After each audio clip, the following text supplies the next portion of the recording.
सारी दुनिया क्रिकेट की एक तरह से हैरान है कि एशेज का टेस्ट मैच 2 दिन में खत्म हो गया। देखिए, बड़ा झटका लगा है बहुत सारे फैंस को।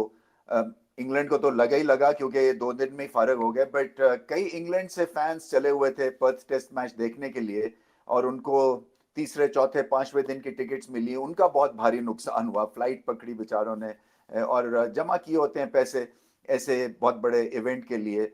इसी तरह से क्रिकेट ऑस्ट्रेलिया को सुनने में पड़ रहा था कि $3 मिलियन के टिकट्स क्योंकि नहीं बिकेंगे तो $3 मिलियन का उनको नुकसान हुआ है।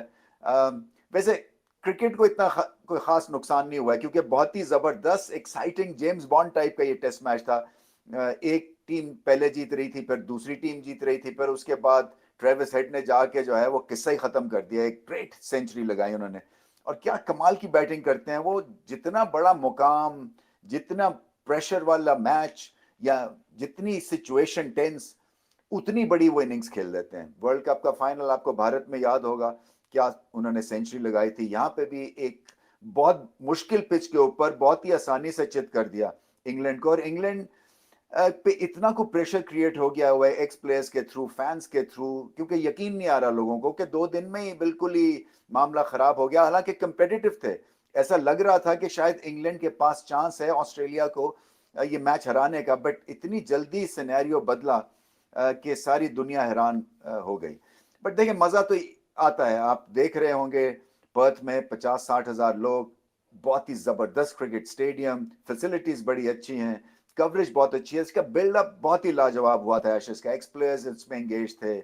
उसके बाद कितने ही रेडियो चैनल्स जो हैं वो ये मैच कवर करते हैं ऑस्ट्रेलिया में, और ऑस्ट्रेलिया के रेडियो में जो खास बात बड़ी अच्छी है वो ये कहते हैं क्रिकेट ऑस्ट्रेलिया वाले कि आप हमारे एक्स प्लेयर्स को रखें, और वो हम आपसे उसकी फी नहीं लेंगे।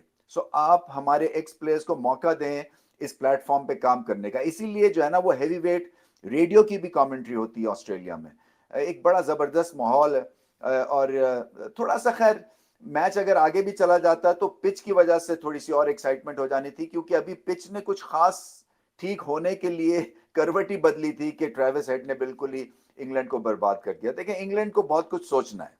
एक तो बेसबॉल की बात हो रही है। सो बेसबॉल जो है वो बहुत ही प्रेशर में है, क्योंकि कई दफा बड़ी बेतुकी सी बैटिंग होती है, बेतुकी सी बॉलिंग होती है। इतना ज्यादा बेन स्टोक्स फील्ड को बदलते रहते हैं कि वो बॉलर्स जो है ना वो अपसेट भी होते हैं। कभी बाउंसर वाली फील्ड ले ली एक सीमिंग पिच के ऊपर, कभी जो है वो आप अटैक ज्यादा करते हैं, कभी बिल्कुल ही डिफेंसिव फ्रेम ऑफ माइंड में चले जाते हैं। तो जितनी ज्यादा चेंजेस उतना ज्यादा प्रेशर बॉलर्स पे होता है। ऑस्ट्रेलिया ने आप देखें, स्टार्क ने एक जगह बॉल की, 3 स्लिप एक गली रख के वहां पे अटैक किया, और हुनरमंदी के साथ उन्होंने बॉलिंग की, 10 विकेटें ली। तो बहुत फर्क है। एक कप्तान में थोड़ा सा ठहराव है, अपनी स्किल्स को वो डेवलप होने देते हैं। हालांकि ये तो जेम्स बॉन्ड की तरह मारा मारी चल रही थी इस टेस्ट मैच में, बट फिर भी नजर आ रहा है दोनों टीम्स में कि एक टीम रेस्टलेस दिख रही थी, दूसरी टीम ऑस्ट्रेलिया की उसमें ठहराव था, और एक बहुत ही अच्छा एक प्लान भी था।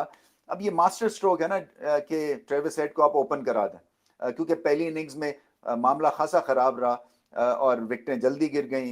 एक डेब्यूटेंट भी खेल रहे थे, फिर उस्मान जो थे ख्वाजा वो अनफिट भी थे, तो एक तरह से रिदम ही नहीं पकड़ी बैटिंग ने। दूसरी इनिंग्स में उन्होंने डिसाइड किया out of the box thinking एक तरह से किया। हालांकि ट्रेविस हेड ओपन तो करते ही हैं वाइट बॉल क्रिकेट में, फिर भी आई थिंक बड़े मौके के ऊपर बड़ा ही एक ग्रेट डिसीजन लिया है। और अब वापसी होनी है इंग्लैंड की। क्या वो कर सकते हैं या नहीं कर सकते। तो अगला मैच जो है ना वो पिंक टेस्ट मैच है। पिंक बॉल जो है वो ज्यादा सीम और स्विंग करता है। हालांकि ब्रिस्बेन में है, कई दफा एडलेड में हुए हैं। सो एडलेड के जो इवनिंग सेशंस होते हैं ना वो टफ हो जाते हैं बैट्समैनों के लिए। तो अब देखना यही है कि इसको कैसे कोप करेंगे। जो फैंस हैं वो नाला हैं, जो एक्स क्रिकेटर्स हैं इंग्लैंड के वो बहुत ज़्यादा नाला हैं, गुस्से में हैं, और सारी चीज़ें फिर वो स्क्रूटनाइज होनी शुरू हो जाती है। आप हारते हैं ना तो फिर किसी की बचत नहीं होती है। तो अब इंग्लैंड को अपने आप को मेंटली भी उठाना है, बहुत प्रेशर में है, और टेक्निकली तो उठाना ही उठाना है, क्योंकि ऑस्ट्रेलिया में अगर जो रूट फिर से फेल हो जाते हैं, क्योंकि उनका कोई खास अच्छा ट्रैक रिकॉर्ड नहीं है, क्योंकि वो तो फलक्रम है। वो एक तरह से इस इनिंग्स को इकट्ठा रखते हैं और सब उनकी तरफ देखते हैं। एक टेक्नीशियन है, और उनमें ठहराव भी है बैटिंग करते हुए, लंबा स्कोर भी करते हैं। सो उनका चलना जो है वो इंग्लैंड की बैटिंग लाइन के लिए बहुत ही इंपॉर्टेंट है। इसी तरह से क्रॉली के ऊपर प्रेशर है कि हिट एंड मिस हैं। ये 20-20, 30-30 रन करके बहुत सारे इनके बल्लेबाज आउट हुए हैं, और वो इसी वजह से है कि एक जो बैक ऑफ द माइंड है ना कि हिट मारें, अभी कुछ करें, एक्शन होना चाहिए, अब हमें यहाँ पे चांस लेना है, अब बॉल हम जाया ना करें, उसका फायदा क्या है अगर हम डेड बैट से खेल रहे हैं। कई दफा आपको जो है थोड़ी सी अपनी गेम प्लान जो है और बैटिंग खास तौर पे बदलनी पड़ेगी, क्योंकि ऑस्ट्रेलियन कंडीशंस मुश्किल हैं। आपको कंडीशंस को रिस्पेक्ट दें और फिर देखें आप आगे जा सकते हैं। बट इस वक्त तो ऑस्ट्रेलिया की वाह वाह हो रही है और इंग्लैंड के प्लेयर्स बहुत प्रेशर में है। इस प्रेशर से निकलते हैं या नहीं, पिंक टेस्ट मैच जो है इनको और चैलेंज करेगा।